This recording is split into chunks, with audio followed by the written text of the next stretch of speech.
We chose to research increased healthcare costs because they are at an all-time high, and as future advanced practice nurses, we are in a position to help.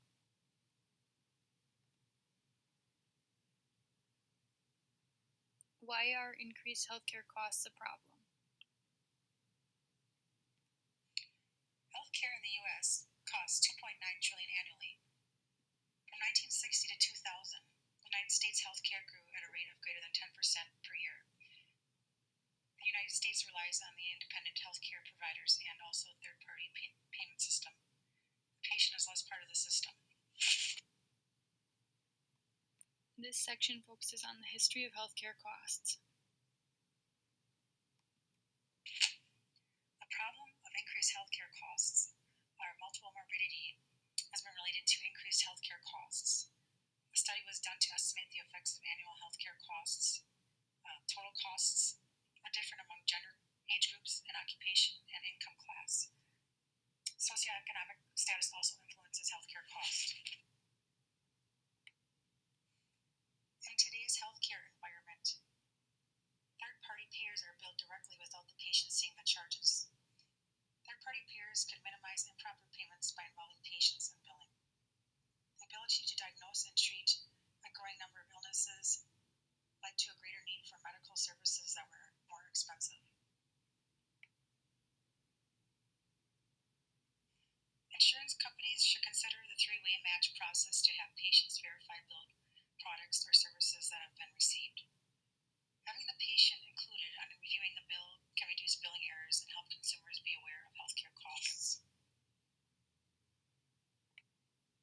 This section focuses on the causes of increased healthcare spending. Changes in service price and intensity were associated with a 50% or a $583.5 billion spending increase between 1996 and 2013. Service price and intensity were the largest factors associated with the increase in healthcare spending. The increase was greatest in ambulatory care, inpatient care, and the pharmaceutical industry. The increase in service price and intensity is primarily attributable to the use of new technology and prescription drug prices. Ambulatory care, dental care, and emergency departments were measured by the mean spending per visit. Inpatient care and long-term care were measured by the mean spending per day. The pharmaceutical industry was measured by the mean spending per purchased prescription. United States population growth was associated with a 23.1% or $269.5 billion spending increase between 1996 and 2013.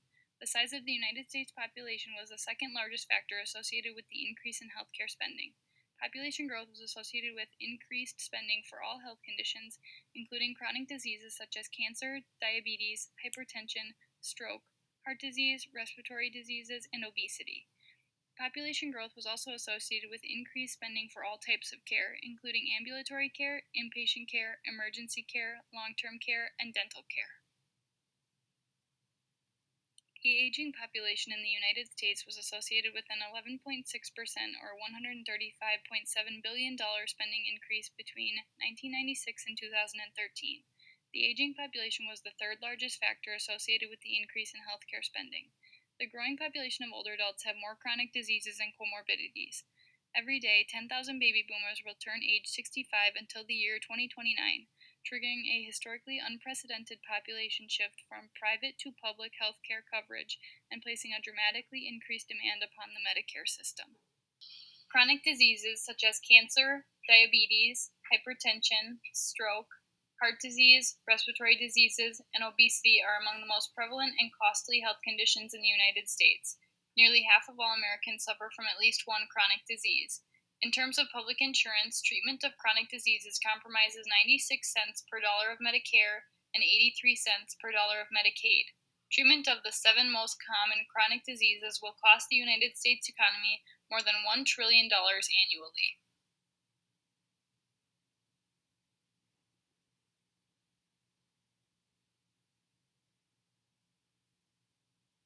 In 2017, the total United States hospital spending for prescription drugs reached $1.1 trillion. Through 2027, prescription drug spending is projected to grow by an average of 6.1% per year.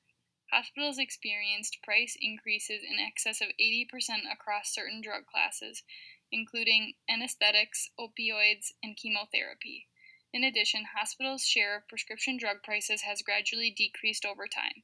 Hospitals' share of healthcare prices is around 30%, while their share of prescription drug prices is around only 10%. Now we are going to look at how healthcare in the United States differs from other countries. Most articles I found compared the U.S. to the countries listed. Organization for Economic Cooperation and Development countries known as OECD average spending on healthcare was 8.7% of their gross domestic product, while the U.S. is up to 17%. Looking at what countries spend per person on healthcare, the United States averages $11,100, while the other OECD countries, average excluding the U.S., is $5,500. The price for healthcare services are overall higher in the U.S. no matter how often these services are utilized. Even with this higher spending, the U.S. does not have better health outcomes. For the OECD countries, life expectancy has increased from the years 1980 to 2019. Due to the effects of COVID-19, there was a decrease in the year 2020. The United States peaked in the year 2014 at 78.9 years. The following year's decrease was associated with an increase in overdose deaths. Looking at men and women, the life expectancy average of the countries studied were 80.4 years for men and 84.7 years for women, while the U.S. men life expectancy was 76.3 years and women 81.4. The U.S. has the highest rates of suicide, which is double the rate of the United Kingdom, which had the lowest rates of 7.3 per 1,000 deaths. When rating the access and affordability of care, the U.S. was rated last, which may be due to the lack of same-day care and after-hour services. The U.S. has the highest infant mortality rate of the countries, and when looking at maternal mortality per 1,000 live births, the U.S. is at 17.4, while the next highest country is only at 7.6. The U.S. is a leading country in preventative measures such as flu vaccines and breast cancer screenings. With the 5-year survival rate in cancer, the U.S. has the highest rate of survival in breast cancer, but the lowest in cervical cancer. The U.S. is the second worst country looking at preventable hospitalizations for diabetes and hypertension. The U.S. has the highest mortality rate of avoidable deaths, but this has improved from the year 2000.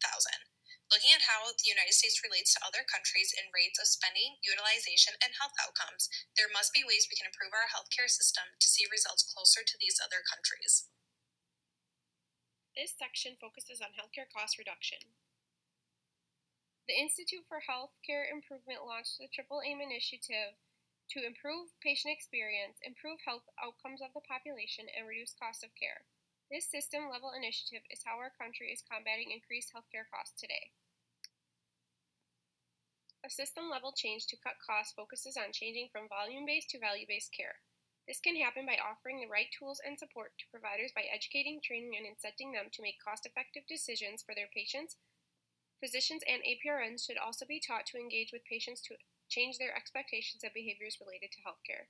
These approaches would make meaningful improvements to healthcare experience in America by creating more value for lower cost.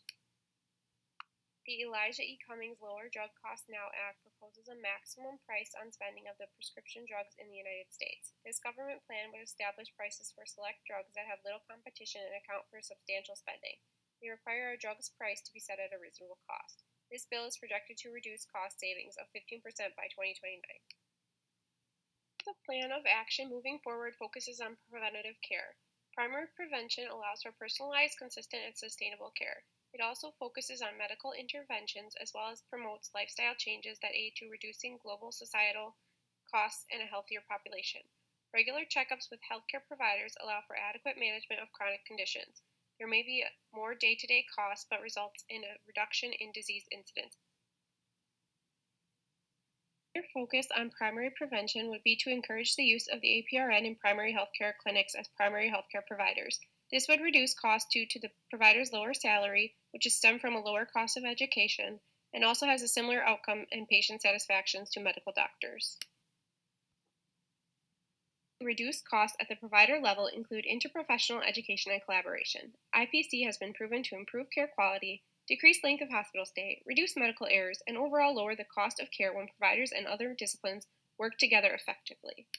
IPC should always be encouraged in healthcare settings. Another healthcare discipline that can make change in their role of cost reduction in healthcare is the pharmacist. Pharmacists have the chance to reduce adverse drug events and prescribing errors for providers. They are also able to promote cost-effective medication use and reduce the inappropriately prescribed medications, especially in the elderly population.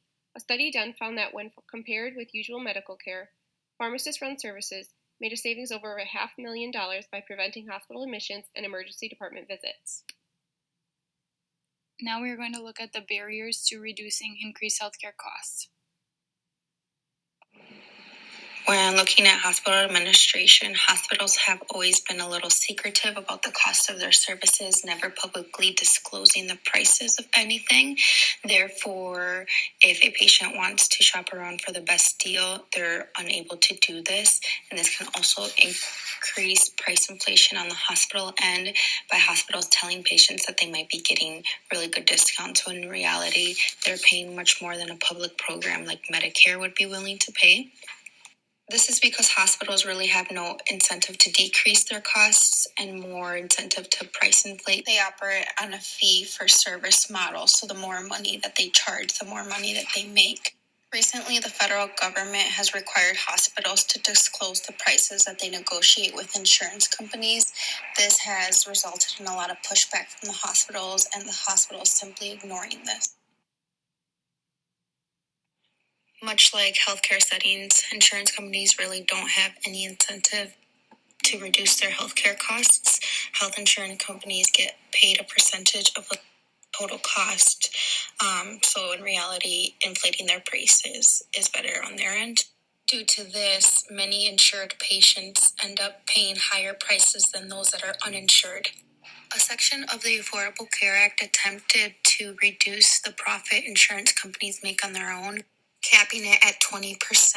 Therefore, insurance companies are required to use 80% of premiums for medical care, which in theory this is good, but it can also contribute to price inflation by the insurance company increasing their premiums. Providers can also have an impact on costs by reducing the amount of unnecessary testing and adhering to guidelines for certain procedures. However, in a recent survey, more than half of them stated that they have felt pressure from patients to perform tests and procedures that they didn't think were necessary. In the same survey, providers did not think it is their role to participate in cost reduction efforts.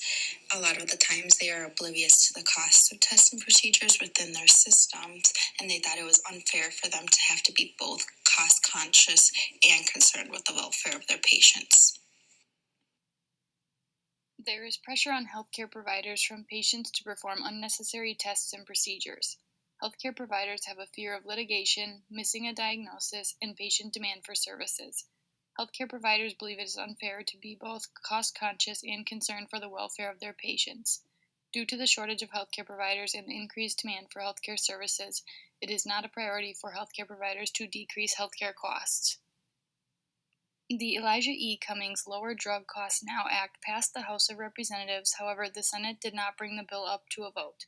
The Affordable Care Act requires insurance companies to use 80% of premiums for medical care. However, this gives insurance companies the incentive to build in high premiums. The federal government requires hospitals to publish the prices negotiated with insurance companies. However, hospital administration claims this is unconstitutional and would undermine competitive negotiations. Now we are going to look at the influence of increased healthcare costs on advanced practice registered nurse practice. As APRNs, we need to ensure quality and safety in our patients and work. This includes monitoring patient care and new implementations to make certain they are going as planned or making adjustments if necessary. We can help reduce costs if we communicate with other healthcare professionals to make sure we are ordering appropriate tests and have all the essential information so we provide the patient with the best care. When we as future APRNs notice there is an issue or something can be improved, we need to speak up. We need to have a say in policies that will have an impact on our work so they have our perspective. Lastly, we need to make sure we are up to date on the best evidence-based practice so we are educating others appropriately and are providing interventions to the patient that best fit their healthcare needs.